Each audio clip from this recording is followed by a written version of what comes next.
La paracha de la semaine, paracha Toldot. Le deux Jacobo. Mis à part ça,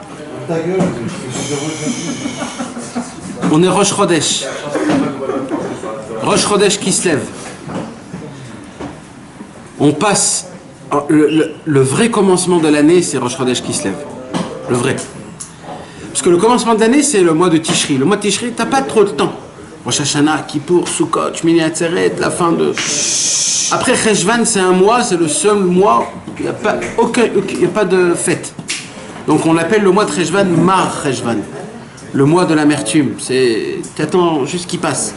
Dès qu'il passe Tishri, Cheshvan, qui se lève, ça commence. C'est là où ça commence l'année. Il y a Hanouka, après il y a Purim, après il y a Toubi Shvat, après il y a... Ça y est, tu rentres dans l'année, tu commences un petit peu à respirer. Donc c'est maintenant, qu'on commence vraiment à rentrer dans cette vie, dans cette année, Bezrat Hashem. Alors on espère que ça soit une bonne année, un bon mois, beaucoup de lumière, beaucoup de bonnes choses et beaucoup de... Ce soir on va parler des paroles que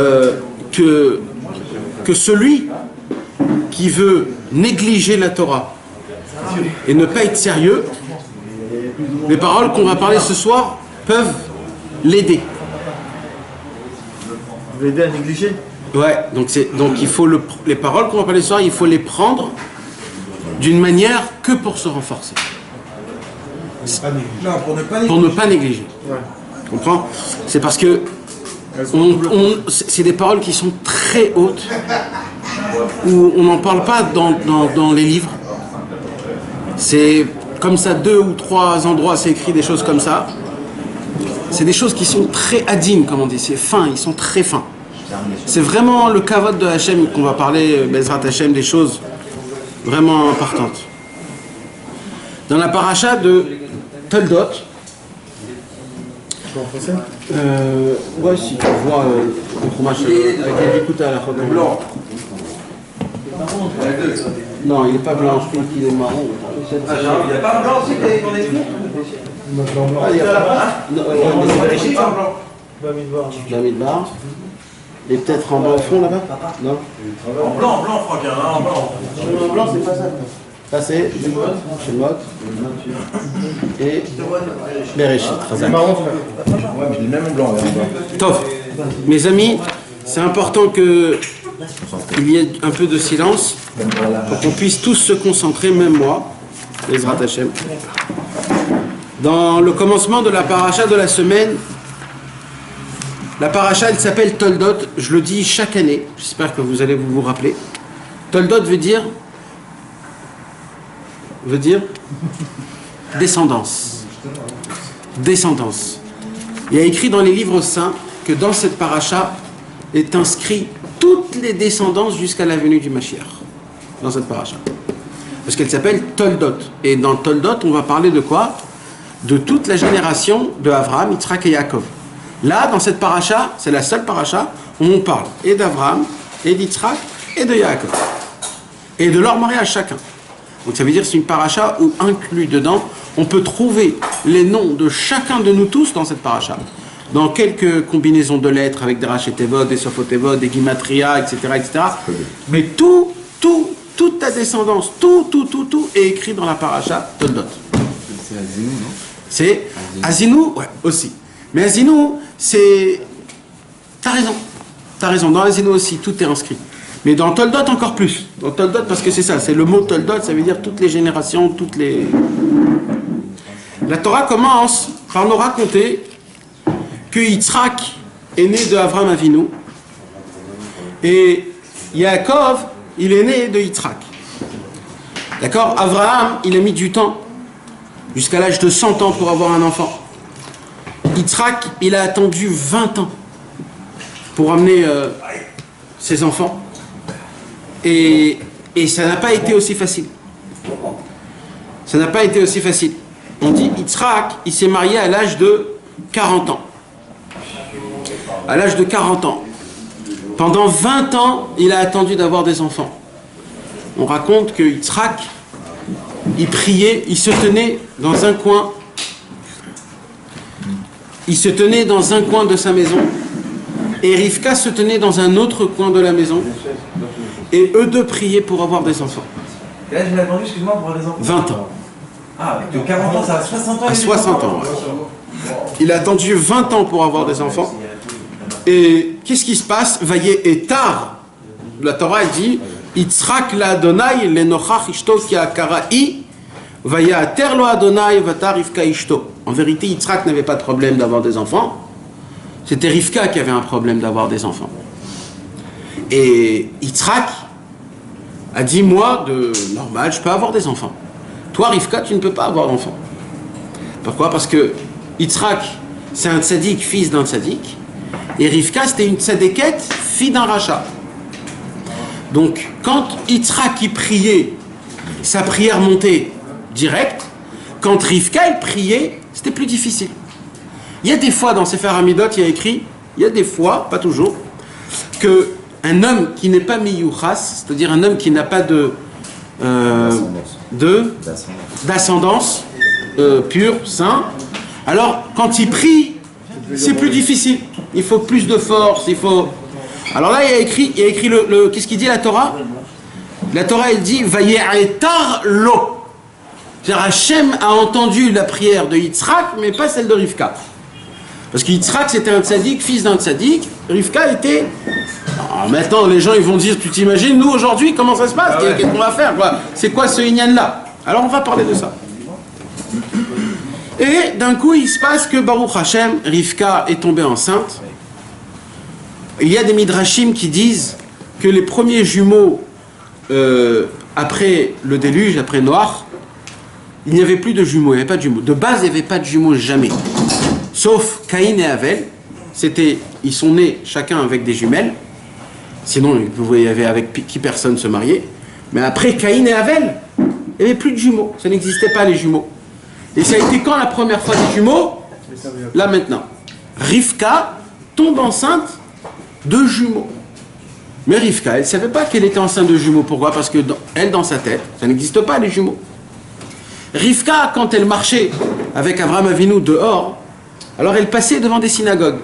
Quand elle passait devant la yeshiva de Shem et Ever, Rivka, alors d'un coup elle sentait que son ventre, il tapait. Et elle avait très mal, elle dit, qu'est-ce qui se passe? Alors elle était très contente, elle dit, peut-être je passe devant une synagogue, il veut sortir, il veut étudier la Torah, Baruch Hashem, c'est un grand tzaddik. Mais malheureusement, quand elle passait à côté d'une église, le bébé, il voulait sortir encore plus, il frappait, et il lui faisait très mal. Et là il disait, là il y a un problème, parce que si le même mec, il veut aller et dans une église et dans une synagogue, c'est une catastrophe. Elle ne savait pas qu'est-ce que c'est. Et là, mes amis, la Torah nous dit un mot qui est très foudroyant. Elle dit comme ça, Veitrotsetsu abanim bekirba, les enfants se bagarraient dans son ventre. Vatomer, alors elle a dit, Imken, si c'est comme ça, lamazé anochi.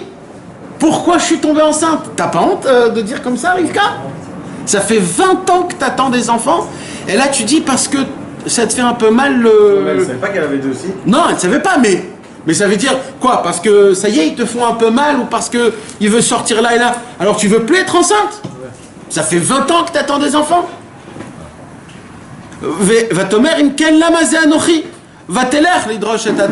Alors elle a dit, je suis obligé tout de suite de aller dans la grande yeshiva de mon beau-père et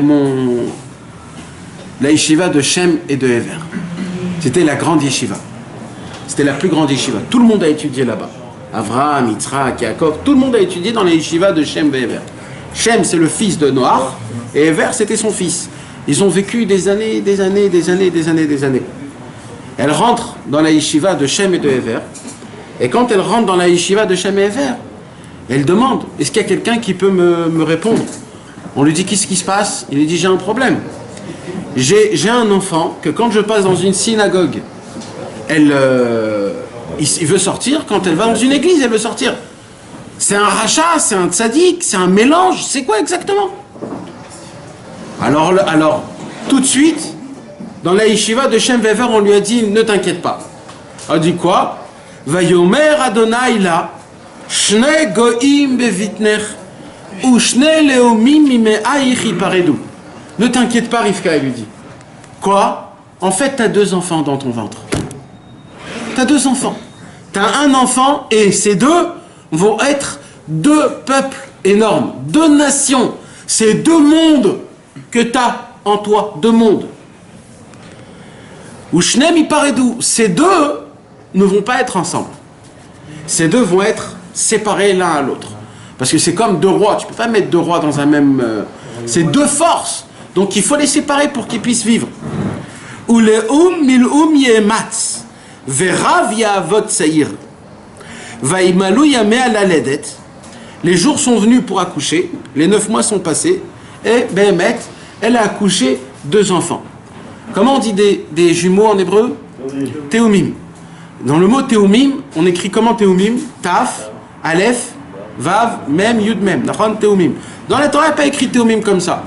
Dans la Torah, ils ont enlevé le Aleph. Il y a écrit Toumim. Pourquoi? Pour nous apprendre, c'est quoi qui manque dans théomim? C'est quelle lettre? Dans le Aleph. Le Aleph, c'est quoi? Numéro 1. Un des jumeaux, c'est un rachat. Donc on n'écrit pas avec le Aleph. Si les 2, ça serait des tzadikim, on aurait écrit le Aleph. Mais comme il y en a un que c'est un rachat, donc on a enlevé le petit Aleph de Théoumim. Parce que Esav était un rachat. Et mes amis, Rivka a souffert, pas que dans la grossesse. Rivka a souffert même à la naissance. À la naissance, mes amis, il se passe un truc comme jamais on a vu. Quelques secondes avant de sortir du bébé du ventre de la maman, il y a une bagarre. Qui sort le premier? Alors, comment ça se passe? Rachid nous explique simplement. Rachid nous explique comme ça. Quand tu prends un tuyau, d'accord, et tu fais rentrer dedans 2 pierres, d'accord, tu prends une pierre, la première que tu la mets dans le tuyau, c'est la dernière qui va ressortir, d'accord? Parce que tu mets une pierre, après tu mets une deuxième pierre. Donc quand tu vas le ressortir, c'est qui va sortir? La deuxième pierre, donc la dernière qui a été rentrée. Donc quand Avram, quand Yitzhak, quand il y a eu l'accouplement Yitzhak et Rivka, ça a été qui le premier? Yaakov. Yaakov est rentré le premier. Et après c'est Esav qui est rentré après lui. Donc c'est qui le vrai Bechor, le vrai... c'est Yaakov. Alors Yaakov, il dit à Esav dans le ventre de sa maman, il dit laisse-moi la place. Il lui dit mais pourquoi? C'est moi qui sors en premier, je suis là, je suis devant la porte. Alors Yaakov il rentre même pas en discussion, il vient pour sortir. Quand il vient pour sortir, Esav lui attrape le pied, il le laisse dedans et c'est lui qui sort devant. Donc il lui a volé, Esav, le droit d'aînesse. Normalement le vrai Bechor, c'est Yaakov. Top. Alors, c'est un point. De là, ils ont appelé Yaakov au nom de Ekev. Ekev veut dire le talon. Pourquoi le talon? Parce que Esav, il lui a pris par le talon. Et Esav, pourquoi on l'a appelé Esav? C'est un du mot en hébreu Asouï. C'est quoi Asouï? Il fait la sotte. Il est né fait. C'est-à-dire quoi? Avec les dents, avec les cheveux. Il était comme un mec de 20 ans. Il avait même une barbe. Dommage. Esav avait même une barbe. Quand il est né, il était comme un enfant de 20 ans. Exactement. On raconte que c'était très grave parce qu'il mordait. Dans le ventre de sa maman, il mordait. Et il mangeait Rivka. C'est pour ça que Rivka, elle souffrait énormément. Et on raconte que Esav, il se nourrissait du sang de Rivka. Du sang de Nida de Rivka. C'est pour ça que quand il est né, ça a été le premier roux du monde. C'est que tous les cheveux, tout, il était roux, mamache. Et quand il est né et qu'ils l'ont vu, ils ont tous eu peur de lui. Pourquoi? Parce qu'ils ont dit celui-là, c'est le symbole du sang. Effectivement, Mehmet Esav est devenu un grand guerrier, un grand chasseur, un vrai patriote. Par contre, Yaakov, c'était le petit. Il avait une petite tank. Il était simple. Il ne comprenait pas tout dans le monde. il n'était pas dans la vie. Esav, il connaissait tout. Il savait tout, comment il faut faire. Tout, il connaissait tout. Il connaissait même la Torah. Il connaissait tout. Ça quand il a la tête à la roulette. D'accord. Mais ça veut dire, Mamash, Esav, il était tout. Yaakov, c'était un petit... C'était le genre de personne que quand tu le croises dans une synagogue ou dans un... Tu viens pas lui dire bonjour, parce que c'est un monsieur qui... Il a ses quatre pas, il est là, il veut pas voir personne, il a sa vie. Ça lui suffit, les quelques centimètres à droite, à gauche, etc. Et voilà que la Torah, elle commence à nous raconter toute une histoire de comment ça se passe, que Esav grandit dans un chemin, comme avait dit dans la Yeshiva, et Yaakov grandit dans un autre chemin complètement. Il y a un moment où Yitzhak, il sent qu'il part de ce monde, il appelle Esav, et il lui dit, je voudrais te bénir avant de mourir, pour que la bracha elle puisse se tenir sur quelque chose, va me préparer un plat. Et il lui prépare un plat. Et il lui dit, quand tu m'amèneras ce plat, je vais te bénir. Rivka, elle l'entend. Elle dit à Yaakov, va vite toi le faire. Et rentre avant lui. Et Yaakov, il vole les brachot de Esav. Et Yitzhak bénit la bénédiction, une des plus grandes bénédictions. Vaïten lecha Elohim, mital hashamaim, umishmane haaretz, verov vedagan vetirosh, yavducha amim, vishtachavu lecha leumim. Evekvir leachecha, etc. Donc on voit que Esav, avec le temps, il lui a volé le droit d'aînesse dans le ventre, après avec les lentilles. Quelle montée ça? De quoi? Le Vaïten, sixième. La sixième montée. Et là, mes amis, la Torah, cette paracha, nous raconte un très très grand paquet d'informations. Mamash, il y a beaucoup d'histoires dans cette Torah, dans cette paracha, elle nous raconte énormément de choses. Moi, je voudrais, avec l'aide de Dieu, Bezrat Hashem, de vous parler du commencement de notre paracha. Au moment où Yaakov et Esav étaient dans le ventre de Rivka. Venez, on s'arrête là. Venez, on essaye de rentrer dans ça. J'ai une question à vous poser. Qu'est-ce qu'il y a écrit dans la Gemara, dans Masechet Nida, qu'un bébé, quand il est dans le ventre de sa maman, il y a écrit qu'il y a un ange qui est au-dessus de lui, et il lui fait montrer le monde du début jusqu'à la fin. Deuxièmement, il lui apprend toute la Torah. Troisièmement, il lui dévoile quel est son but pour lequel il vient dans ce monde. L'ange, à la fin, il lui dit, tu as bien compris ce que je suis en train de t'expliquer? Si le bébé il dit oui, l'ange lui met le doigt sur la bouche, il oublie tout et il sort. Si le bébé n'a pas compris ce que l'ange lui a dit, l'ange doit lui répéter tout dès le début. Et mes amis, ça, c'est les femmes qui accouchent durement. Pourquoi durement? Parce que le bébé n'a pas compris. Alors l'ange, il doit encore répéter, ça lui prend du temps. Juste parce que l'ange, il doit être sûr, c'est son travail.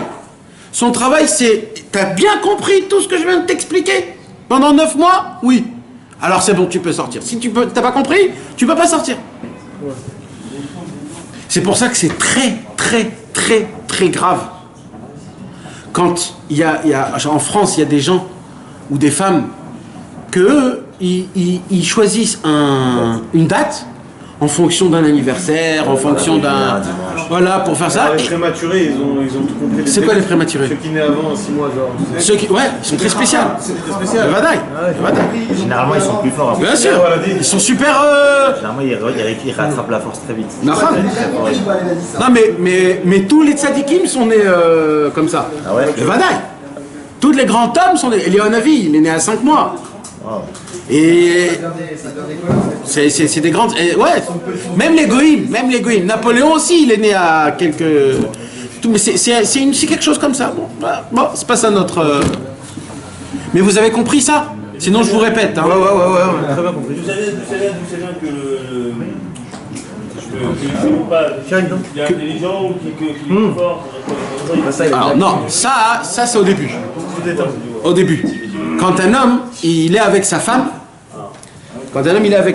au moment où il termine, Akadosh Baruch Hu, il prend cette goutte, il la fait monter dans le ciel, et il crie. Est-ce qu'il va être un fort ou un faible? Et il y a un jugement qui dit fort ou faible. Après il dit, est-ce qu'il va être pauvre ou riche? Et après il dit pauvre ou riche, Gibor, Chacham et... Non, et le but. Attends. Gibor, Chacham... Intelligent et bête. Intelligent et bête, fort ou faible, riche ou pauvre. C'est que les trois choses qu'on dit. C'est quoi ça? On sait pas, on va pas. Hein? C'est pas d'après Ça, c'est les des choses. trucs quoi? C'est un hasard? Non. C'est de la fonction... C'est quatre choses. C'est ce que l'homme a pensé, ce que la femme a pensé, en plein milieu. Le temps que ça s'est fait, si c'est froid, si c'est chaud, si c'est... Et la manière. Non, pas ça. Ça, c'est une autre chose. Ça, c'est la neshama. Là, on parle du corps en lui-même. Et c'est ça l'intérêt de nous montrer tout ce qu'on va avoir, notre mission, Très bonne question. et de nous l'enlever. Très bonne question. Même si on doit le découvrir, c'est quoi l'intérêt de nous... Très bonne question. Sans rappeler. Quand tu le vois. T'as dit il y a trois trucs et trois façons. Donc, il y a la façon de faire, il y a les pensées, Et la chaleur, il y a la quand il chaleur, faisait c'est-à-dire la froid. durée et la chaleur. C'est les trois choses par rapport aux trois jugements. Ouais. Maintenant, on continue, les amis, parce que là, on est un petit peu sorti. Donc maintenant, qu'est-ce qui se passe? Donc maintenant, le bébé, il sort. Ok? Maintenant, moi, j'ai une question à vous poser, les gars. Qu'est-ce qu'on fait dans le Gan Eden? Je suis d'accord. On étudie la Torah. Apparemment, c'est une Torah de folie, d'accord? On entend de Dieu lui-même, de Rabbi Akiva, de Moshe Rabbeinu, de Rabbi Shimon Bar Yochai. Qu'est-ce que le bébé? Parce que le bébé, Il vient de là-bas. juste avant, il était où? Dans le Gan Eden. Donc, il redescend dans le ventre de sa maman. On lui apprend toute la Torah, mais il connaît toute la Torah. Il était un instant tout en haut. Il était assis dans les plus grandes yeshivot de tous les tzadikim de l'époque. Qu'est-ce que tu vas lui apprendre de Torah en bas? D'accord ou pas? Bonne question. Comment ça se fait? Deuxième question. Quand il y a des jumeaux, il y a un ange, il y a deux anges, comment ça se passe? Comment ça se passe? Parce que on ne sait pas, il n'y a pas écrit. Peut-être c'est un pour les deux. En plus, on a descendu 50 fois. Hein? On a descendu 50 Alors il nous répète, Nacha? Comment ça se passe? C'est des choses... J'étais pas donné. Ouh là là. Tov. On peut pas, je présente avec ça. Faut le sortir, faut le sortir. Alors mes amis, je vais vous dire, mes amis, Bémet, il faut entendre parce que c'est des choses, c'est des belles choses. S'il y a de l'eau fraîche, je suis partant. Alors maintenant, le Zohar HaKadosh, il nous apprend un chidouche. Et là, mes amis, ce que je vais vous dire, c'est écrit dans un livre que peu de gens connaissent. C'est un chidouche qui est énorme. Et je voudrais vraiment que vous le sachiez et que vous le vivez parce que c'est très très beau. Il y a un livre que Rabbi Tzadok HaKohen Milublin, il a écrit, un livre qui s'appelle Tzidkat HaTzadik. Là-bas, il a écrit un chidouche exceptionnel. Il dit en vérité, Bevadaï, que la Neshama, quand elle est en haut, dans le ciel, c'est certain qu'elle étudie la Torah. Bevadaï. Quand elle descend dans le ventre de sa maman, l'ange y vient et il lui apprend la Torah. Bevadaï. Mais quelle Torah elle lui apprend? Écoutez bien. Il dit, Rabbi Tzadok HaKohen Milublin, il apprend une nouvelle Torah. C'est quoi cette nouvelle Torah? c'est la Torah de ce monde. Ça veut dire quoi? Il dit la Torah qu'on a nous aujourd'hui. C'est pas la même Torah qu'on étudie en haut. Parce que en haut, il n'y a pas de jour, de nuit, de temps, d'espace. Il n'y a pas ça. C'est que dans ce monde-ci, tous les 7 jours, c'est Shabbat. Le soir, il faut faire Arvit, le matin, il faut faire Shacharit, l'après-midi, faire Mincha. En haut, il n'y a pas matin, midi, soir.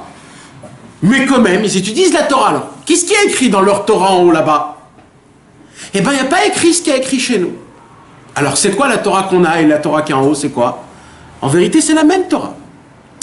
Mais la Torah que nous, on a ici aujourd'hui, en bas, dans ce monde-ci, c'est une Torah matérielle. C'est une Torah du monde de Asiya, c'est-à-dire de l'action. C'est pour cela que toute la Torah qu'on connaît aujourd'hui, c'est de l'action. 613 mitzvot, mitzvot positifs, mitzvot négatifs, ce qu'on a le droit, ce qu'on n'a pas le droit, il faut faire, il faut étudier. En haut dans le ciel, c'est pas ça. Alors qu'est-ce qu'il y a en haut dans le ciel? Dans le ciel, il y a un autre... Qu'est-ce qu'il y a? Comment percevoir Hachem? C'est tout. Toute la Torah qu'il y a dans le ciel, et ça c'est la racine de la Torah, c'est la Torah en elle-même. La racine de la Torah c'est quoi? C'est de découvrir tous les jours et toutes les secondes comment percevoir Akadosh Baruch Hu. Parce que de base, mes amis, personne au monde, et pas au monde, personne, même Moshe Rabbeinu, même les anges, même les séraphins, même tous les noms possibles qu'on peut dire spirituels, personne ne sait où est Hachem. Où est Hachem? Je veux dire que même dans le monde, le Olam Abba, on aura quand même des séparations avec Hachem. Attends, viens, on parle maintenant présent, pas au futur. Au futur, je ne sais pas ce qui va se passer. C'est-à-dire qu'il faut percevoir Hachem même dans le futur. Mais Vadaï, mon frère. Mais je vais m'expliquer. Il faut juste que... Sans le chien. Ouais, la sortie. Dans les meilleures paroles, il y a l'éternel. Non, dans le Olam Abba, tu es censé proposer de la lumière de Dieu. Oui, Alors comment mais la lumière de Dieu, c'est pas Dieu. Il est au-dessus de toi. Mais la lumière de Dieu, c'est pas Dieu. Bah oui. C'est la lumière. Ouais, mais elle émane quand même de quelque part, la lumière. Oui. Comme quand tu regardes le soleil, il illumine et tu vois la boule. Ouais, et ben là-bas, tu vois pas la boule. Là-bas, tu vois le Or en Sof. La lumière infinie, mais pas l'essence. Tu vois une lumière, c'est tout. Et encore, je répète, je vais m'expliquer, mes amis, parce que c'est très important. Je m'explique, écoutez ça, mes amis, parce que c'est pas des choses qu'on vous dira autre part. Et c'est vraiment des choses importantes pour les chassidim. Je m'explique. Aucune création du monde matériel et spirituel ne sait où se trouve Hachem ou qu'est-ce que c'est Hachem. Rien. Même Moshe Rabbeinu, même l'ange le plus grand, même, je sais pas, tout ce que vous voulez. Personne au monde n'a une perception de Hachem Itbarach. Celui qu'on parle à lui tous les jours, ou qu'on prie, on dit Baruch Ata Hachem, Elokeinu melech haolam, et on dit ça. Personne n'a aucune perception de ce que c'est Hachem. Alors dans ce monde-ci, c'est facile. Pourquoi? Parce que tu as ta vie. Donc tu as faim, des fois tu as envie de dormir, donc tu oublies des fois. Tu as ta parnassa, Comment les anges, ils vont voir Hachem et ils vont se plaindre, ils se plaignent de mauvaises actions. Non, ils vont voir Hachem non. en Mishpat. Donc ils sont face, entre guillemets, il y a devant une présence, il y a la présence. devant une lumière, mais pas devant l'essence. L'essence, c'est Echad, ouais. L'essence, c'est... lui. Ouais. C'est Hachem Echad ou Shmo Echad. C'est lui, son nom. Il y a Dieu et son nom. On ne va pas rentrer dans ça parce que c'est compliqué, mais il n'y a que deux choses dans le monde. Hachem Echad ou Shmo Echad. Il y a lui qui est un et son nom qui est un. Lui et son nom. Mais c'est un, les deux. Non, pas chez Hachem. Hachem, il est lui sans son nom. Le nom, c'est un indicatif de, d'accord? Pas chez Hachem. Hachem, il n'y a rien qui le qualifie. Il n'y a rien. Il est tellement grand qu'il n'y a rien au monde qui le qualifie. Maintenant, dans ce monde-ci, ça nous embête pas trop. Parce qu'on a notre vie. Mais quand tu montes dans le monde à Emet, le Olam à Emet, la première préoccupation, c'est où il est Hachem. C'est que des languissements, en vrai. Mais dès que tu meurs, la première chose que tu demandes, où est Hachem? Mais personne ne trouve. Heureusement qu'il y a un chenou. Yosef HaKohen Ben Nali Nishmat Bezrat Hashem. Hein? La Torah d'en haut, c'est de chercher. La Torah d'en haut, c'est de le découvrir. Qu'est-ce qui se passe en haut? En haut, il y a des niveaux. Pour ceux qui sont venus maintenant, ceux qui sont venus avant-hier, ceux qui ont étudié beaucoup en bas. Ça aussi, c'est... Maintenant, tu arrives dans ta place là où tu dois être. Et dès que tu arrives dans ta place là où tu dois être, tu commences à chercher Hachem et tu le découvres petit à petit. Mamash, c'est ça. Ouais, ceux qui sont Alors, au début. le beau, c'est quoi le plus beau? C'est que chaque découverte que tu as, tu te rapproches un petit peu de Dieu, et de se rapprocher 1 centimètre de Hachem en haut dans le ciel, c'est 1 milliard de fois plus que le plus grand plaisir que tu peux avoir dans ce monde. Je vais aller plus loin que ça. La Gemara, elle dit, prenez tous les plaisirs du monde en entier de cette génération. C'est un kiff quand même. Imagine-toi, tous les plaisirs de toute une vie en un seul homme en 1 heure. Mon frère, tu t'envoles pas, je sais pas ce qui se passe. D'accord? Maintenant, laisse tomber. Prends maintenant les plaisirs et les désirs, pas de tous les hommes de cette génération, de tous les êtres humains, de toutes les générations, juste depuis Adam Arishon jusqu'à aujourd'hui, mêlés en 1 heure chez un seul homme. C'est inimaginable, Nachon?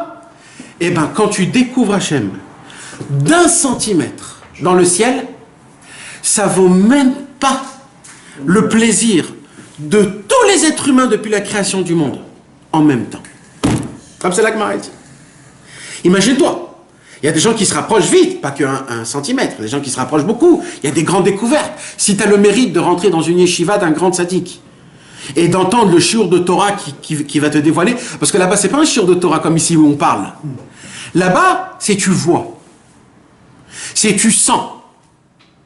Tout. Je vais vous expliquer de quoi je parle. Là, je suis en train de sortir complètement du cours, mais... Là-haut, il suffit pour descendre, pour répondre à une prière. C'est-à-dire qu'ici, l'avancée est beaucoup plus grande. Oui, ici, oui. Plus que les sentiments. T'as raison. Explique-nous, Nathan, alors, c'est quoi ce ressenti là? Tu le vois pas. Comment tu fais pour pas t'essouffler? Hein? Comment tu fais pour pas t'essouffler? Toute ta vie, tu le cherches, tu meurs, tu t'apprends à le chercher ou à le sentir. Ouais. Au final, tu l'as pas. Si. Non, mais s'il y a des sentiments. Chaque pas que tu avances, c'est la plus grande découverte pour toi. Tu es rassasié, tu t'imagines même pas. Tu veux encore, t'en veux encore. T'en peux plus, c'est infini. Je peux pas t'expliquer comment c'est. Mais au Gan Eden, à la fin, il se dévoile. On mange là-bas. Attends, on est allé trop loin, d'accord? Viens, on reste. Qu'est-ce que j'étais en train de vous dire? Les yeshivas. Non. Si, t'as dit que tous ces biens, c'est 1 milliard de fois sur ce centimètre. C'est même pas 1 milliard. On ne devrait pas écouter. On ne devrait pas recevoir. Les Shiva, tu vois, tu sens. Vous savez, mes amis, avant la faute de Adam Arishon, vous savez, on a 5 sens.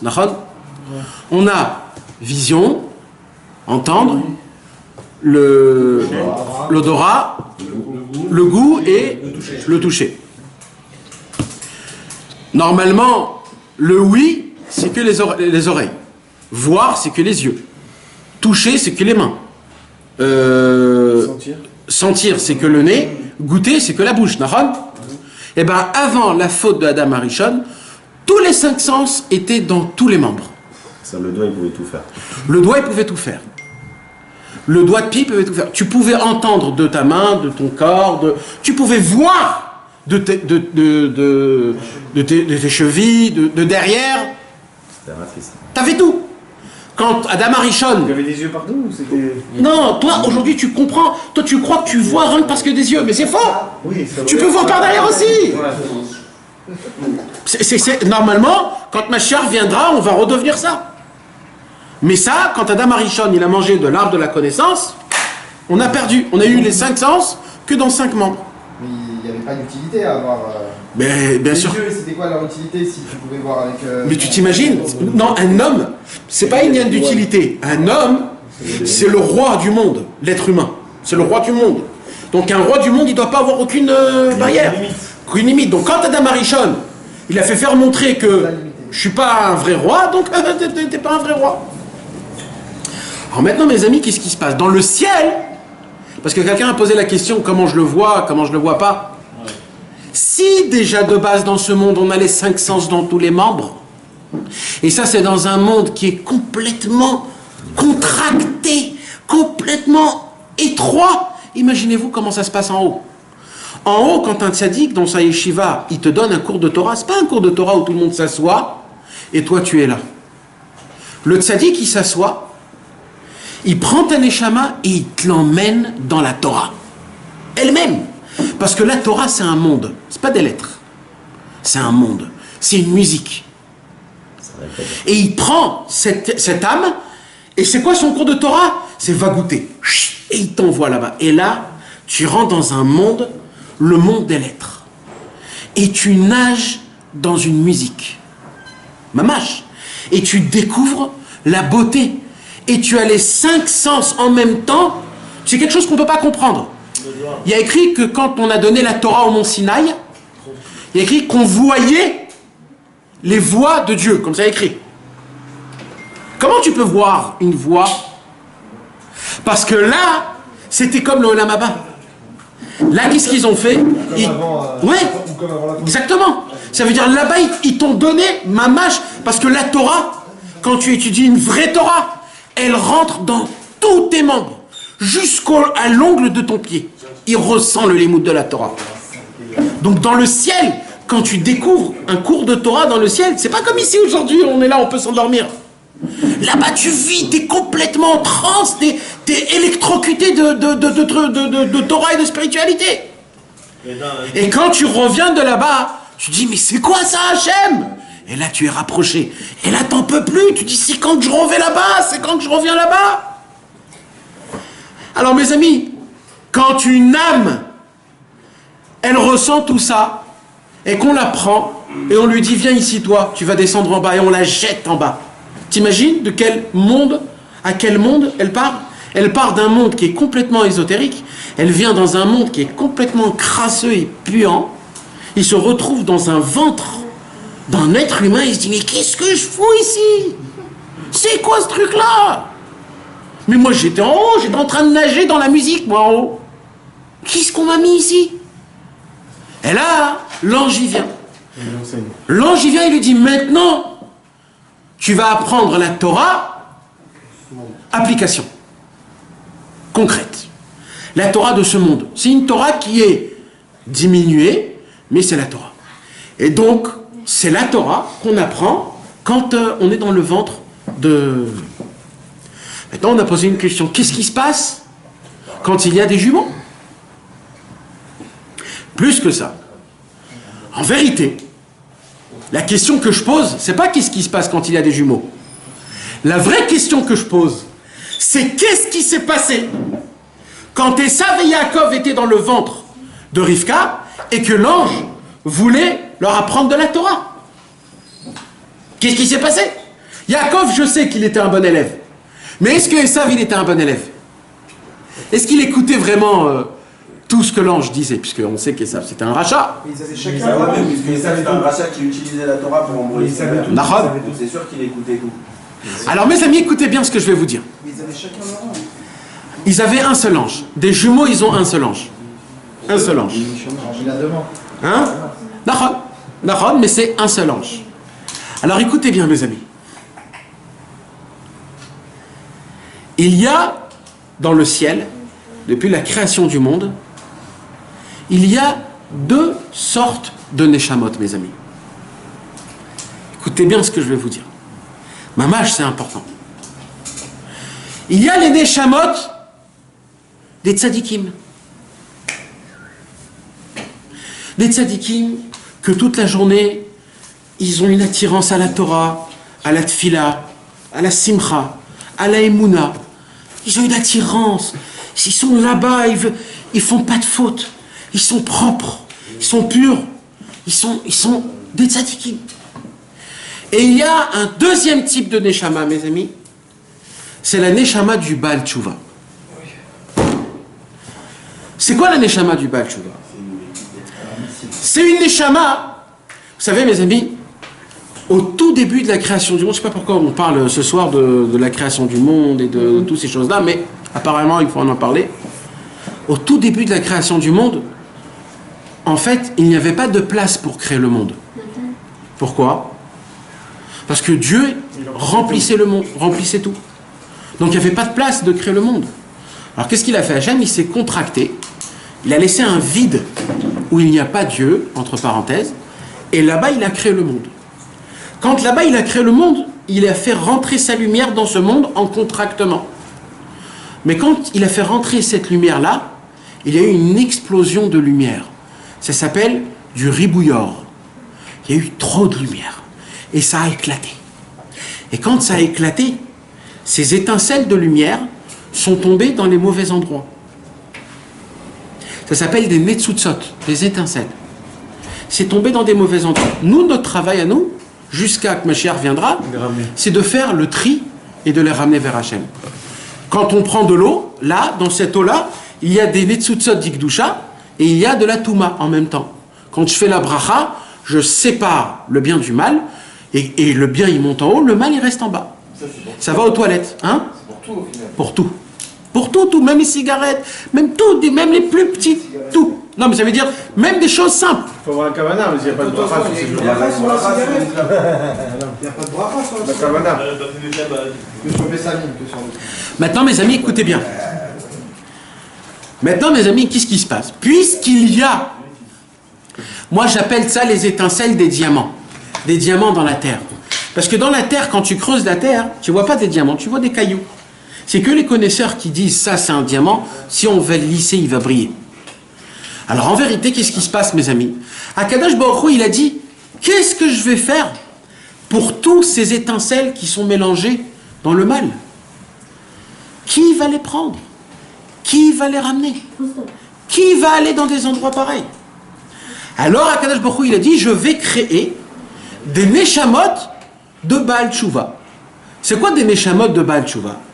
Il dit, c'est des gens, des neshamot, que eux, leur Yetzer Hara à eux, est 100 fois plus fort que le Yetzer Hara du tzaddik. Mais, on lui donne un Yetzer Tov 100 fois plus fort que le tzaddik aussi. Parce que son Yetzer Hara, il est énorme. Ça veut dire, il y a des neshamot qui naissent en Baal Tshuva, ça veut dire quoi? Qui naissent dans une famille pas trop religieuse et qu'il adore la vie, il adore kiffer, il aime sortir le soir, il aime faire la fiesta tout le temps, il a des envies de manger, de faire d'argent, d'honneur, de femmes, de trucs, tout le temps, il a envie de chirer toute sa vie, le monsieur. Maintenant, le tzaddik, il a pas ça. C'est que les neshamot du Baal Tshuva qu'il a ça. Mais pourquoi Hachem lui a donné ça? Parce que lui, il a une force que quand il sera là-bas, quand là-bas il va se conduire comme un bon juif, il va trier les netzutzot. Que le tzaddik, lui, il ne pouvait pas les trier, parce que lui, il n'est pas dans cet endroit-là. Parce que des netzutzot, il y en a où? Comme on a dit dans le cours dernier, il y en a des fois dans des endroits très très bas, comme dans des boîtes de nuit, comme dans des casinos. Vous voyez, vous, des tzadikim qui vont dans des boîtes de nuit ou des casinos? Il n'y en a pas. Alors, qui va s'occuper des netzutzot d'Ikdusha là-bas? Qui va s'occuper des étincelles divines qui sont là-bas? Les tzadikim, ils ne peuvent pas. Alors, Akadosh Baruch Hu a créé les Baal Tshuva. C'est quoi les Baal Tshuva? C'est un mec qui ne s'est pas décidé qui il est. Il veut et être un tzadik et être un kiffeur. Alors, un jour, il se retrouve dans un cours de Torah. Et quelques heures plus tard, il se retrouve dans une boîte de nuit. Et il se dit, mais qu'est-ce qui m'arrive? Je suis un schizophrène, moi, ou quoi? C'est nous.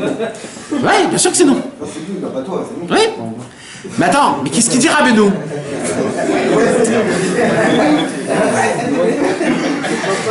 Moi, de venir à Tel Aviv, c'est un peu quand même... Crois-moi que c'est pas toi. Ah là, tu considères que t'es en boîte de nuit, genre, quand t'arrives à Tel Aviv. Vous rigolez, hein, vous rigolez. Vous savez pas comment je souffre quand je suis à Tel Aviv. Mamash. Pas comme chez moi, Non, chez toi, non. Mais dehors... C'est pour être poli. Ouais.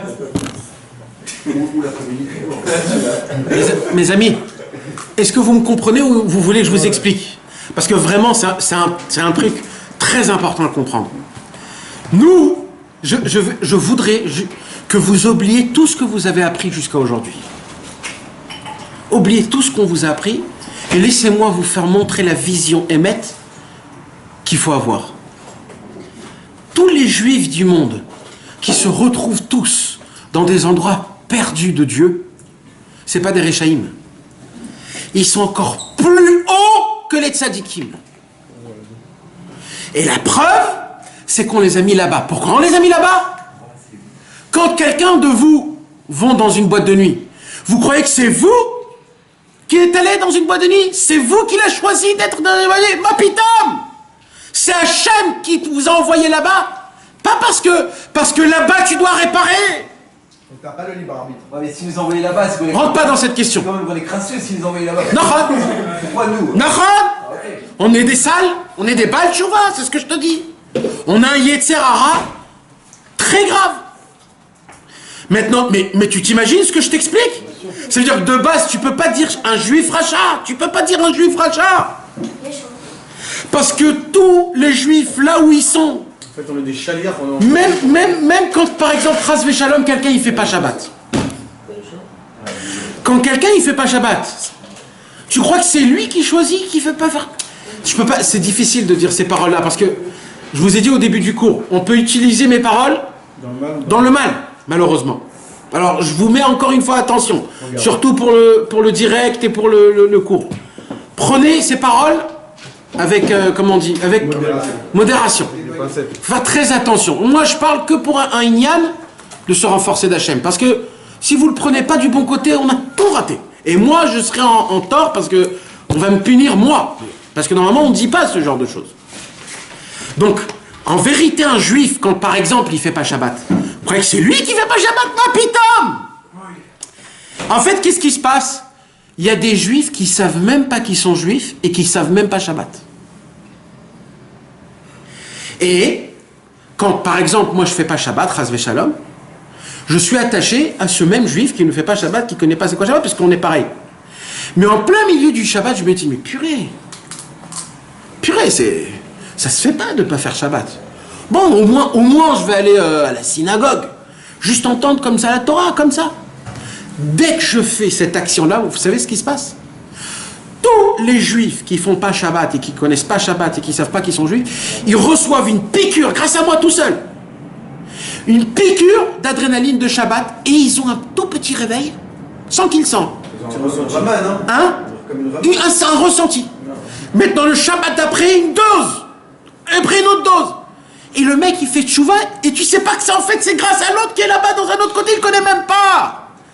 Et de base, Hachem, il t'a mis toi dans une situation pareille parce qu'il sait que toi, en vérité, t'es un tzaddik. Même que toi, tu ne le sais pas. Mais en te rappelant un tout petit peu que c'était Shabbat, tu donnes une explosion à tous les juifs qui ne connaissent pas. Pareil pour la boîte de nuit. Combien, chas v'shalom, des gens vont dans une boîte de nuit pour oublier tout ce qui est Torah, Hachem, etc., etc. Faire là-bas, là, j'appelle ça le suicide judaïque. Le mamas, le suicide judaïque.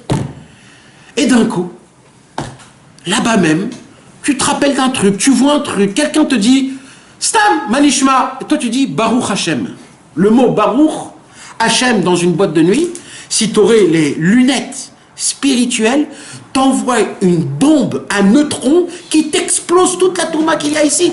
Et tous y ressort en se disant waouh, Ashrenou, ils vont commencer à chanter les chants de Rabbeinu. Tu dis mais comment? Qu'est-ce qui s'est passé là? Parce que tu as dit Baruch Hashem. Alors maintenant je me réexplique. Et comme ça mes amis, il faut se rappeler quand nous on est, parce que malheureusement on est dans des situations qui sont sales. Il faut savoir que ces situations sales, je suis pas là-bas parce que je suis là-bas. Je suis là-bas parce que je suis un envoyé d'Hachem. En fait, je suis un meragel. Comment on dit un meragel? En fait, je suis un espion. En fait, je suis un double. Comment on dit un agent double? Je suis l'agent d'Hachem, mais Hachem. Et mes amis, on m'a parlé, frère, tu m'as posé la question, on n'a pas de libre arbitre, Nahon? Comment ça se fait qu'il y a des gens qui naissent à Mea Sharim avec des péotes et une barbe, et il y a des gens qui naissent à Paris dans le 9-3 avec des beurres? J'ai le libre arbitre dessus? Non. Alors j'ai pas de libre arbitre dans toute ma vie, parce que si je serais né à Mea Sharim, je serais un tzaddik. Donc c'est qui le fautif? C'est Hachem. Chasvé Shalom de dire un truc pareil. Alors quoi? Alors c'est quoi la raison? C'est ça que j'explique. C'est que les gens qui sont à Mea Sharim, Dieu il a dit, oh là là, ceux-là ce sont comme des œufs. Il ne faut pas les toucher, il ne faut pas les égratigner. On va les mettre à Mea Sharim. Ils vont grandir avec du coton. On va les garder. Ils vont être purs. Ça va être des tzadikim, etc., etc. Il dit, mais eux, là, les colosses. Les bolos, pardon. C'est eux qui ont plus de mérite, en fait. Ceux qui sont dans le 9-3. Ils sont dans le 9-3 sans qu'ils Pas mérite. Ils ont une grande neshama. Ils n'ont pas de mérite, mais une grande neshama, une grande force. Mais alors quoi? Dieu il dit cela là, mais eux, envoie-les à l'armée, envoie-les dans le champ de bataille, dans le 9-3. Bevadaï là-bas, pourquoi? Parce que eux, on peut les renforcer, et si eux ils se renforcent, c'est tous les copains qui se renforcent, c'est des masses de teshuva. Juste, ouais. En Pologne, ouais. Le mal que les Juifs ont fait là. Les étincelles qui viennent, ils ont récupéré alors.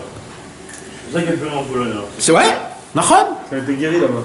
Nachon? Le travail est fini là-bas. Ça se pourrait, ouais, écoute. Dafka, ça devrait être un endroit avec une grande douche à la Pologne.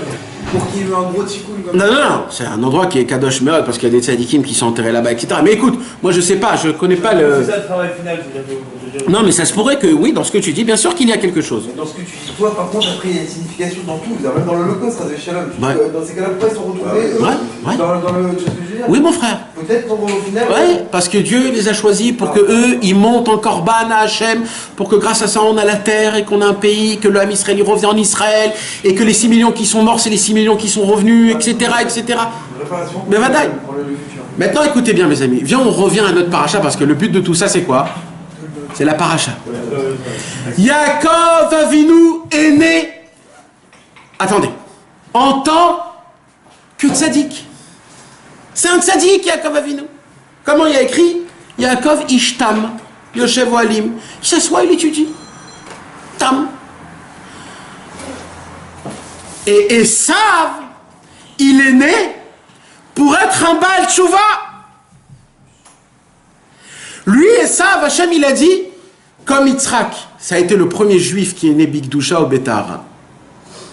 Parce qu'Avram Avinu, il n'est pas né Bigdusha au Betahara. Avram Avinu, il a été conçu quand sa mère était Nida. Donc, il n'est pas né Bigdusha au Betahara. Par contre, Yitzhak, c'est le premier né Bigdusha au Betahara.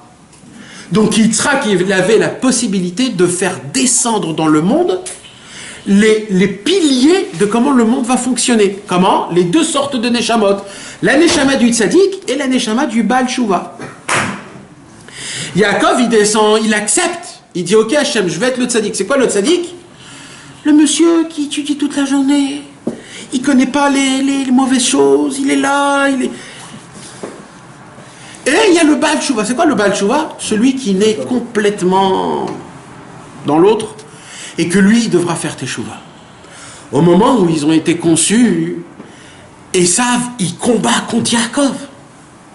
Pourquoi il combat contre Yaakov? Parce que lui, c'est tout l'inverse de Yaakov. Le Baal Tshuva. Un tzaddik ne peut pas supporter un Baal Tshuva. Il est écrit que dans le monde futur, un Baal Tshuva, un tzaddik ne peut pas s'asseoir à côté d'un Baal Tshuva. Donc, encore plus dans un ventre. Alors, il y avait un combat. Et Yaakov, il a compris quelque chose. Vous savez, mes amis, quand on est avec une Neshama de Baal Tshuva, le combat, il est très difficile. Pourquoi? Parce que le Yetzer Hara, il est très grand. Vous savez, je vais vous dire un secret, mes amis. C'est écrit dans le Chumash Echal Bracha du Tzadik du Komarna. Il dit, la Neshama de Esav est plus grande que celle de Yaakov 1000 fois. 1000 fois. La Neshama. Ouais. Comment? Et tous les mots, ils descendent de ça. Attendez, mes amis, je vais tout vous expliquer, ne posez pas de questions. Et la preuve, c'est quoi? C'est que Esav a essayé de demander à Yitzhak, à son père, sur le sel, est-ce qu'il faudrait faire le maaser sur le sel ou pas? Ce qui est quelque chose que normalement, non, on fait le maaser sur des choses qui poussent. Mais Esav, il avait une chorma tellement grande qu'il disait non, le sel, ça s'appelle aussi qui pousse, parce que ça vient de l'eau, et quand l'eau, il vient avec le sable, alors le sel, il reste, ça s'appelle pousser. Donc peut-être qu'il faudrait faire la trouma. Donc il avait une chorma, une gdoucha qui était énorme. Pourquoi on peut le refaire? Maintenant, le problème, c'est, qu'est-ce qui s'est passé? Comme lui, c'est une neshama de Baal Tshuva, donc automatiquement, le Yetzer Hara, lui, il est beaucoup plus grand que l'autre neshama du tzaddik. Alors, et c'est ça, c'est là, mes amis, où ça nous parle. Les Baal Tshuva, ceux qui ont la neshama du Baal Tshuva, ils ont deux chemins. Si Raz Veshalom, ils choisissent le côté du Yetzer Hara, eh bien, il finit comme Esav. S'il choisit le Yetzer Hatov, vous savez ce qu'il y a écrit? Il y a écrit que si Esav, il aurait choisi le Yetzer Hatov, ça serait lui le tzaddik, ça serait lui qui aurait ramené le Mashiach, tout aurait été fait par lui. Et vous voulez la preuve de ça? C'est que Hachem avait écrit que le Zivouk de Esav, c'est qui? Léa. Ça veut dire de base, Akadosh Baruch Hu, il s'est dit, lui, il grandira tzaddik. Mais malheureusement, le Yetzer Hara a fait son travail. Et il est tombé, il a choisi le mauvais côté. S'il a choisi le mauvais côté, qui va prendre le travail des Baalei Tshuva, puisque lui, c'est plus un Baal Tshuva. Yaakov Avinu, il est monté dans le ciel, il dit Hachem, c'est vrai que c'est moi le tzaddik, mais tu me permets de prendre le travail du Baal Tshuva? Et Yaakov, il était tzaddik et il voulait être aussi Baal Tshuva? Ouais, parce qu'il n'y a personne d'autre. Mais les deux tafkid en même temps? Eh bien, Akadosh Baruch Hu lui a donné les deux tafkid en même temps. Et maintenant, c'est devenu qui? Ça, maintenant, ceux qui vont nous aider, c'est que des tzadikim Baalei Tshuva. C'est plus des tzadikim. De base, tu verras que tous les tzadikim, c'est tous des Baalei Tshuva. Moshe Rabbeinu, c'était un Roetzon. Rabbi Akiva, c'était un Maaretz. Shmaya Aftalion, c'était des Guérim. Rabbi Akiva, qui a donné toute la Torah, au début, 40 ans, c'était un Maaretz. Rabbi Meir Balanès, descendant de je m'en rappelle plus, le Romain. Tous ceux qui ont donné la Torah, c'était tous, pas les Baalei Tshuva qu'on dit aujourd'hui, mais ça veut dire qu'ils n'avaient pas une vie qui était propre de A jusqu'à Z. Hein? Oui, bien sûr, David Ameler, il vient de Ammon ou Moab. Ruth, et ainsi de suite. Tu verras Rabbi Shimon Bar Yochai. Tu verras comment son père Yochai, comment il a fait pour... Pardon, Rabbi Elazar, le fils de Rabbi Shimon Bar Yochai, au début c'était un Maaretz, après il a fait des Shuvah. Tous les tzadikim aujourd'hui, ils ont pris la place des Baalei Tshuva. Parce que le tzadik de base, au début, il ne peut pas comprendre le Baal Tshuva, parce qu'il est trop propre. Alors maintenant, il y a eu un concept que le tzadik lui-même, il devient Baal Tshuva. Alors écoute juste, vas-y, pose ta question. Rabbi Nachman aussi. C'est le plus... Baalei Tshuva, il y a 3 ans, il a fait le... C'est le plus grand Baal Tshuva. Rabbi Nachman, il a dit, je fais Tshuva sur Tshuva, c'est la première Torah qu'il a dévoilée. Rabbi Nachman, il a dit, je suis un Baal Tshuva. Il y a 3 ans, il a fait le livre Ouais. Il est né tzaddik. Il avait pas il avait des tavot, mais il les a pas fait concrètement. Parce que tu as posé la question, je vais te répondre, même que c'est pas quelque chose. Rabbi Nachman de Breslev, il a dit une parole. Il a dit tous les jours, je grandis dans spirituellement comme de non-juif à juif. Il y a une différence entre un non-juif et un juif. Une différence énorme. À des milliards, de trillions, de milliards de différences. Et bien cette différence entre un non-juif et un juif, Rabbeinu monte de niveau comme d'un non-juif à un non-juif tous les jours. Imagine-toi de quoi je te parle. Donc quand Rabbeinu, Kaviachol, il s'arrête de quelque chose, pour lui c'est très grave. Donc il fait tchouva sur ce qu'il a fait. Il fait tchouva sur c'est des choses qu'on ne peut pas comprendre, c'est les tzadikim. Mais le plus grand Baal tchouva, c'est Rabbeinu. C'est quoi Baal tchouva? C'est pas que lui il te donne, c'est pas que lui il a fait tchouva. C'est que lui il te rend bitchouva. C'est que lui il te comprend, Rabbeinu. C'est qui le premier master mondial qui nous a fait faire montrer comment on peut faire teshuva d'une simplicité, avec une amour, avec de la joie, avec de l'espoir? C'est que Rabbi Nachman de Breslev. Donc le plus grand Baal Tchouva, c'est lui. Alors maintenant, écoutez ce qui se passe. Donc qu'est-ce qui s'est passé? Yaakov Avinu, il a pris la place de Esav en étant le tzaddik qui soit lui-même le Baal Tchouva. C'est-à-dire que Yaakov Avinu, il est prêt à descendre dans des endroits puants pour aller là-bas chercher tous les gens. Et c'est ce qui se passe. On voit que Yaakov, pendant 14 ans, il est avec Lavan, le plus grand rusé du monde. On voit que Yaakov, il vole les brachot de son frère. On voit que Yaakov, il fait du business avec « Donne-moi le droit d'aînesse, tu me donnes le plat de lentilles. » Et oh, c'est pas le Yaakov Ishtam que je connais, moi. C'est pas Yaakov, c'était un homme simplet, on dit. C'était pas un homme... on voit ici qu'il est super important, il est très fort, il est grand, il est beau, il est malin, il a toutes les qualités possibles. Non, parce que quand il est né Yaakov Ishtam. Mais après, quand Esav, il est devenu Racha, il a pris la Neshama de Esav. Et il est devenu lui-même la Neshama du Baal Tchouva. Et il n'y a que lui qui peut donner tout ce qu'on peut recevoir d'un tzaddik à Emet. Maintenant, ça ne veut pas dire que Esav, il avait perdu tout. Parce que de Esav est né, il restait encore des petites étincelles saintes chez Esav. C'était Rabbi Akiva, Shmaya et Aftalion, Rabbi Meir Balanes. Ils viennent de Esav, bien sûr. Avec Yehudit et Bosmat. Les petites filles de Ishmael et du Chitin, ce qu'on avait parlé de la semaine. Alors il y a écrit que leur nom est beau extérieurement, mais tout ce qui est extérieur n'est pas intérieur. Comment ils descendent de lui? Hein? Des filles d'Ishmael? Oui, non, des filles de Esav.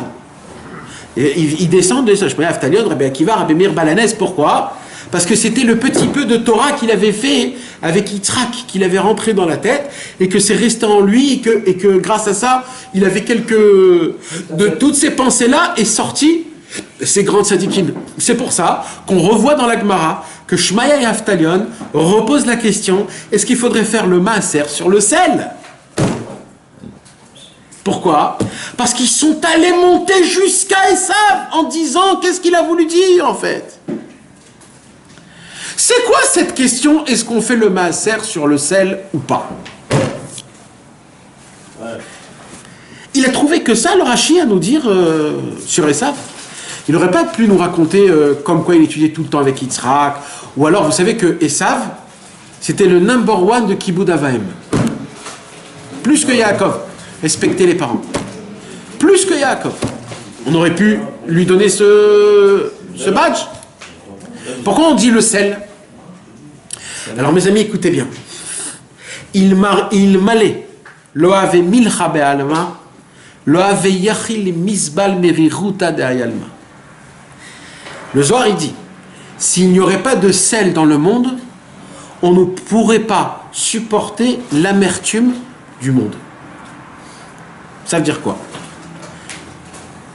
C'est difficile à expliquer ça, mes amis, mais je vais essayer de l'expliquer. C'est scientifique. Comment on fait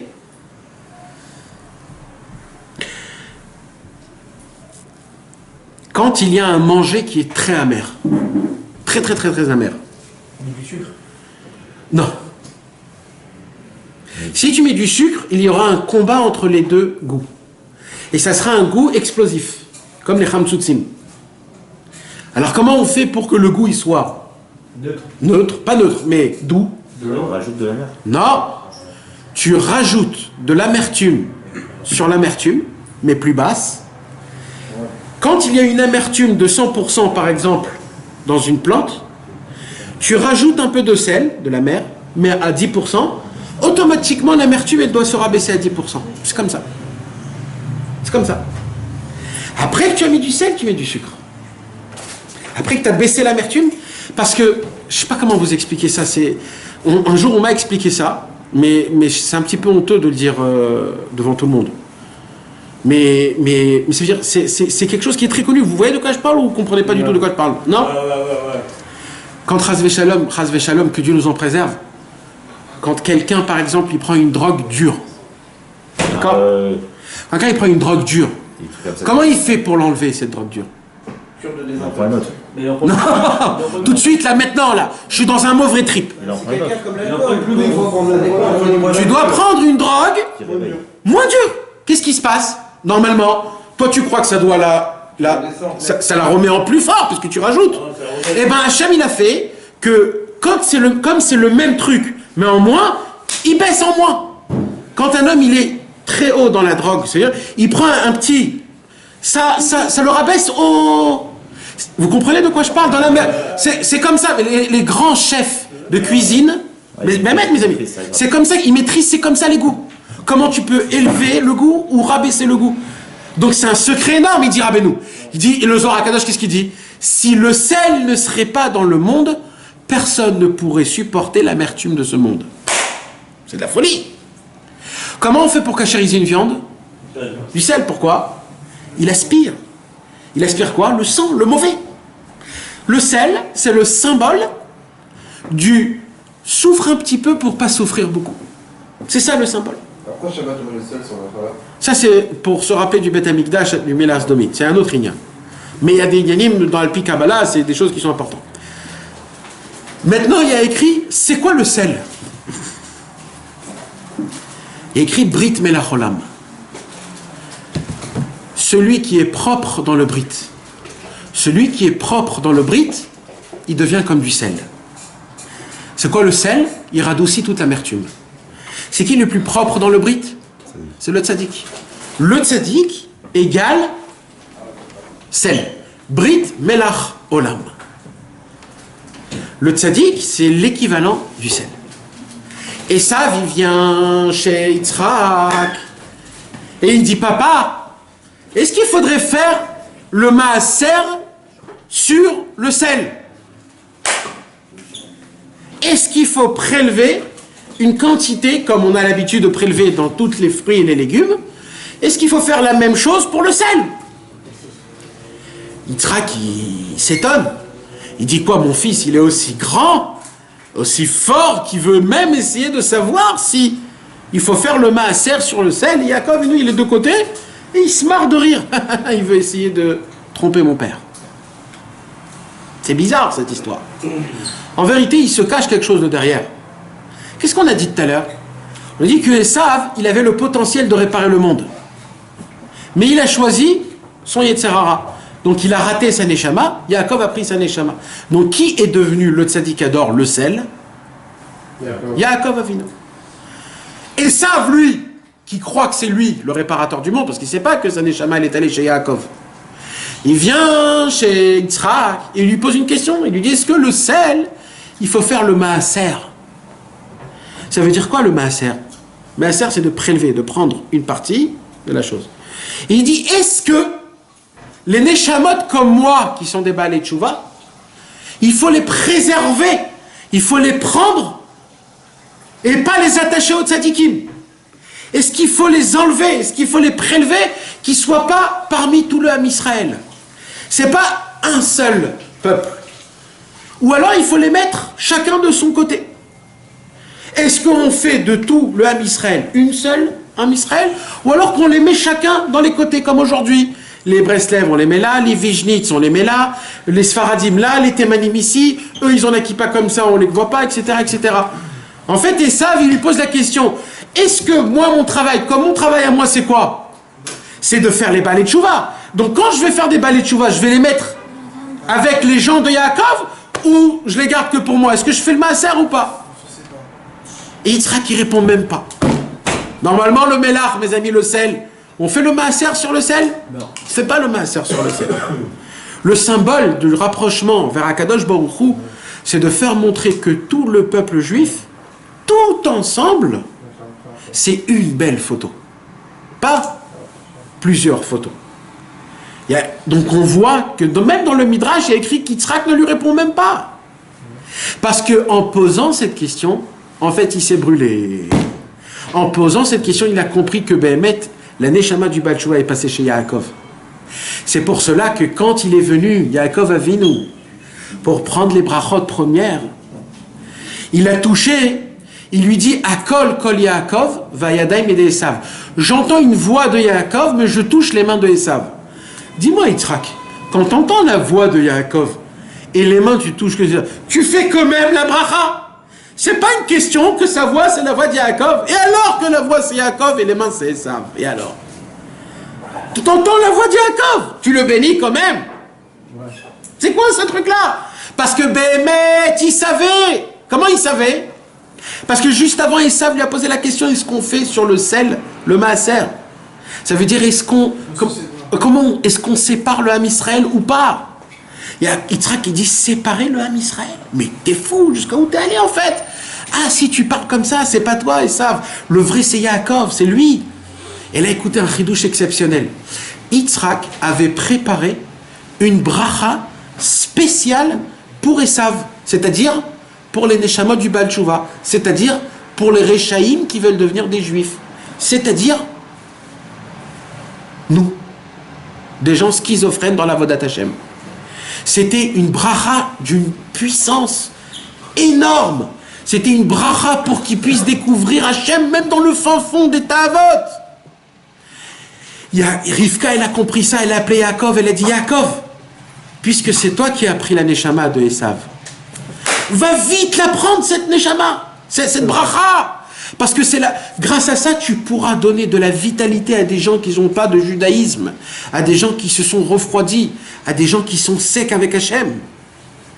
Et là, Yaakov, il vient chez Yitzhak, il sent le réar du Gan Eden, il sait très bien que c'est Yaakov. Il dit la voix c'est Yaakov, mais les mains c'est Esav. C'est quoi la voix? C'est le Limoud Torah. C'est quoi les mains? C'est le travail, le business. Il dit j'ai compris, Yitzhak il dit à Yaakov, j'ai compris qu'en fait, tu as pris la Neshama de Esav. Tu es et Yaakov et la Neshama de Esav de Baal Tshuva. C'est pour cela, je vais te faire la bracha qui a été fait pour Esav, pour les Rechaïm, parce qu'en fin de compte, c'est toi qui vas t'occuper des Rechaïm. Et en plus de ça, tu vas te marier avec la femme de Esav, Léa. Et tout de suite après, il est parti, il s'est marié avec Léa, il est devenu l'homme parfait. C'est-à-dire le Yaakov et le Esav, qui devaient être deux piliers mondiaux, servir Hachem, Esav n'a pas tenu par son Yetzerara. Sachez mes amis, son Yetzerara, c'est notre Yetzerara à nous. Parce que le symbole de nous, c'est Esav. C'est ce monde-ci d'être des Baalei Tshuva. Et nous, si on est rapproché d'Hachem, c'est qu'on a cassé cette chose-là. Et Yaakov Avinu, il est devenu le tzaddik et le Baal Tshuva. Maintenant, c'est quoi la Neshama du Baal Tshuva? D'après la Torah, ça s'appelle dans la Torah les Chassidim. Vous voulez savoir c'est quoi des Chassidim? Toujours on parle là, les Chassidim. Ça c'est des Chassidim, ça c'est des Litaïm. C'est quoi des Chassidim? Le Midrash il dit comme ça. Je vais vous lire dedans. Il y a un pasouk, mes amis, c'est pas moi qui le dis, et c'est pas Rabbi Nachman, c'est un chidouche qui est énorme. Plein de gens ils veulent savoir c'est quoi un chassid. Vous voulez savoir c'est quoi un chassid? Il y a un pasouk qui dit comme ça. Vechasidecha yeranenu. Tes chassidim vont chanter, il dit le Teilim dans David Amelech. Il pose la question, le Midrash, c'est qui les chassidim?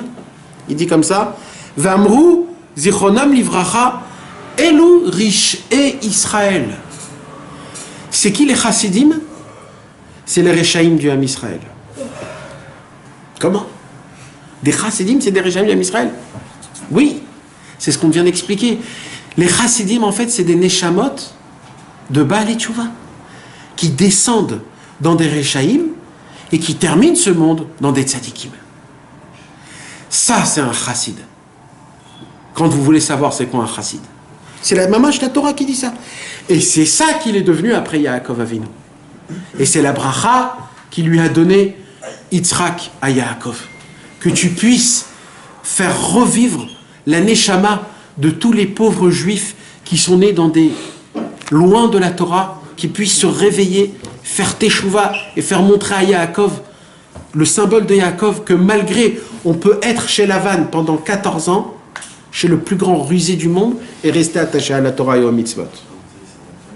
C'est ça ce qui nous apprend Rabbi Nachman. Il nous apprend Rabbi Nachman que la lumière des Baalei Tshuva, la lumière que quand un homme il essaye de se réveiller, c'est quelque chose qu'on ne peut même pas s'imaginer de grandeur. Et malheur aux juifs qui croient qu'il n'est pas trop religieux. Je ne suis pas orthodoxe, je suis comment ils disent ? Ouais, je suis traditionnaliste. Ça n'existe pas. Hachem nous a mis là-bas, justement pour quand on se réveille là-bas, tu électrocutes tous tes copains que tu as connus sans que tu le saches. Pour que tu te réveilles, parce qu'on est des meneurs. On est tous des meneurs. Chaque juif qu'il est né, chaque homme qu'il est né, c'est une victoire et une bataille inexplicable. Dans le spermatozoïde, il y a des millions de droits. Et parmi ces millions, c'est toi qui es sorti à la fin. T'imagines quelle guerre t'as gagné en sortant du ventre de ta maman? Dès que t'es né, t'es un gagnant, mon frère. T'es un gagnant. T'es un gagnant. Alors quand tu t'es, après tu te vois avec ta tête baissée comme un naze. Mais il faut te donner une baffe, t'es pas un naze. T'es un vrai guerrier, t'es un combattant. C'est toi qui es sorti en premier. T'as tenu plus que... Il y en a des millions qui n'ont pas tenu. C'est vraiment le loto. Mais c'est tout le monde, c'est pas que les juifs. Hein. Oui. Mais de base, c'est ça ce que je dis, de base. Ça veut dire, imagine-toi, de base, combien de simra on doit avoir? On dit dans le Olam Haba, il y a le Olam des gens qui font la Torah, il y a ceux qui sont Baalei Tshuva, et il y a le monde des Chassidim. Ouais. Non, les Chassidim, c'est les Baalei Tshuva. Ah, on m'a dit c'était deux Les Chassidim, c'est Baalei Tshuva qui finissent sa déclin. Ouais. Les vrais Chassidim, les vrais, c'est les Baalei Tshuva. Les vrais. Et c'est notre travail à nous. C'est de se renforcer. Parce que quand tu te renforces, tu renforces tous les gens qui t'appartiennent. Tes copains, ta famille, tes amis en France, tous tes copains de toutes les classes que tu as fait, tu te rappelles même plus des noms. Ils ont un kécher dans ta neshama. Quand tu te renforces, tu les renforces. Et toute la raison pour laquelle Dieu t'a mis là où il t'a mis, c'est que pour les ramener cela. Et c'est ça notre travail. C'est pour ça, mes amis, avec des toutes petites pensées de Teshuvah, des toutes petites actions qu'on essaye de faire, on influence le monde en entier, mes amis. C'est pas de la rigolade. C'est comme ça qu'Yaakov, il a fait faire Teshuvah à tout le monde. C'est comme ça que ça continue aujourd'hui. C'est ça notre travail. C'est de là qu'on dit Israël Arabim Zelazé. Exact. Et d'ailleurs, le nom de Yaakov, c'est Israël. C'est son deuxième nom. C'est grâce à Yaakov que ça a rentré, ça a commencé ce Inyan-là. C'est pour ça, mes amis, combien il faut se renforcer, comment toute la Torah, elle nous tient en nous, et grâce à la bracha de Yitzhak. Yitzhak, il a tout vu, il lui a béni. Donc on a la bénédiction de pouvoir réussir dans ce qu'on fait, Bezrat Hashem. J'ai juste une petite question. Esav, en fait, on dit que chaque personne a la possibilité de réparer tant qu'il est encore vivant. D'accord. Alors, Esav, il n'a pas eu ça, en fait. Pourquoi? Chaque seconde qu'il était vivant, Ça lui a été pris. c'est pas que ça lui a été pris. Il y a un moment de sa vie où il a choisi mamash le Yetzer Hara. Mais après, il pouvait quand même revivre. Il y avait cette possibilité. Mais le problème, c'est qu'il a poursuivi toute sa vie Yaakov. Il a poursuivi le tzaddik. Donc c'est très grave. Mais il y avait toujours la possibilité. Yaakov, son kiff le plus grand, c'était de lui rendre ça. Alvaï, j'ai un frère comme ça qui m'aide, etc. Mais ça ne s'est pas passé. Donc malheureusement, ce qui reste aujourd'hui, c'est rester dans Yaakov. Yaakov, c'est Israël. Nous, on est Yaakov. Nous, on a cette possibilité. Aujourd'hui, nous, on est le Yaakov de cette génération. Voilà, mes frères. Je vous souhaite tous un Chodesh Tov ou Mevorach. J'espère que ce n'était pas trop compliqué et ça serait bien de le revoir. Parce que Mamash, il y a des grandes choses, on a parlé ce soir, sur de très grandes choses. Dieu nous donne la force de croire en nous-mêmes et en notre service divin. Et grâce à ça, de ramener tout l'homme Israël à Hachem Itbarach. Oui.